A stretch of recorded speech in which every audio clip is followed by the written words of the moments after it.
ওই তো ছোট চাঁদ, দুটি মুঠোই ওরে আনতে পারি ধরে। শুনি দাদা হেসে কেন বললে আমায়, খোকা তোর মতো আর দেখে নাই তো বোকা। চাঁদ যদি এই কাছে আসতো দেখতে কত বড়। আমি বলি, কি তুমি ছাই স্কুলে যে পড়ো, মা আমাদের চুমু খেতে মাথা করে নিচু। তখন কি আর মুক্তি দেখায় মস্ত বড় কিছু। তবু দাদা বলে আমায়, খোকা তোর মতো আর দেখি নাই তো বোকা। নমস্কার। এবার মঞ্চে আসবে অঙ্কুশ বাগ, ক্রমিক নং 28। এবার মঞ্চে আসবে অঙ্কুশ বাগ, ক্রমিক নং 28। পরবর্তীতে প্রস্তুত থাকবে অভিরাজ ঘোষ।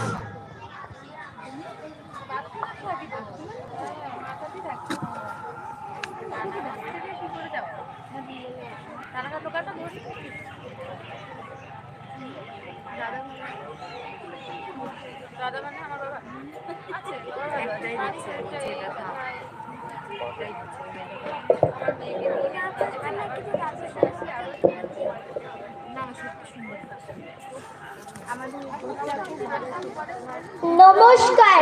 কবি রবীন্দ্রনাথ ঠাকুরের লেখা কবিতা বীর পুরুষ।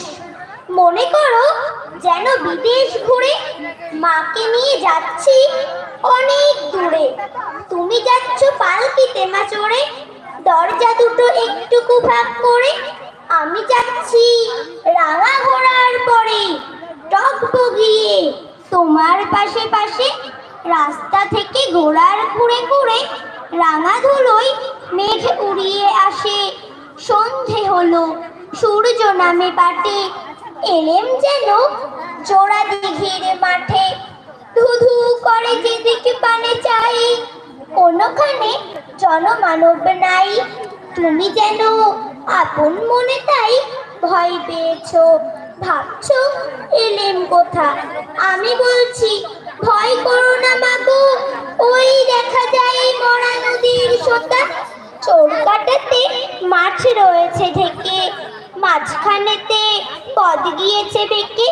গরু বাছুর নেই কো কোনোখানে, সন্ধে হতেই গেছে গায়ের পানি। আমরা কোথায় যাচ্ছি কে তা জানে, অন্ধকারে দেখা যায় না ভালো। তুমি যেন বললে আমায় ডেকে, দিঘির ধারে ওই যে কিসের আলো।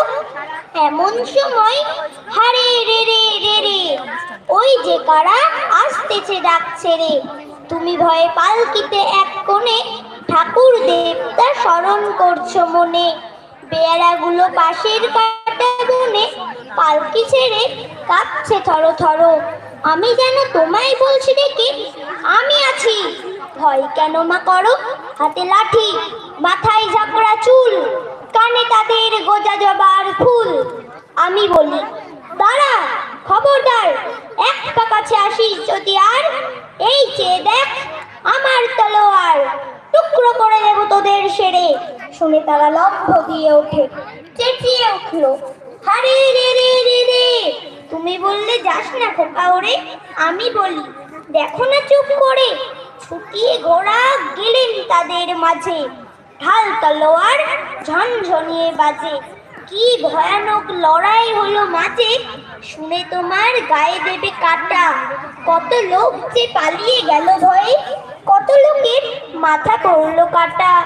এত লোকের সঙ্গে লড়াই করে ভাবছো খোকা গেলই বুঝি মরে। আমি তখন রক্ত মেখে ঘেমে বলছি এসে লড়াই গেছে থেমে। তুমি শুনে পালকি থেকে নেমে চুমু খেয়ে নিচ্ছ আমায় কোলে। বলছো ভাগ্যে খোকা সঙ্গে ছিল, কি দুর্দশায় হতো তা না হলে। রোজ কত কি ঘটে যাহা তাহা, এমন কেন সত্যি হয় না আহা। ঠিক যেন এক গল্প হতো তবে, শুনতো যারা অবাক হতো সবে। দাদা বলতো, কেমন করে হবে খোকার গায়ে এত কি জোর আছে। পাড়ার লোকে সবাই বলতো শুনে, ভাগ্যে খোকা ছিল মায়ের কাছে। নমস্কার।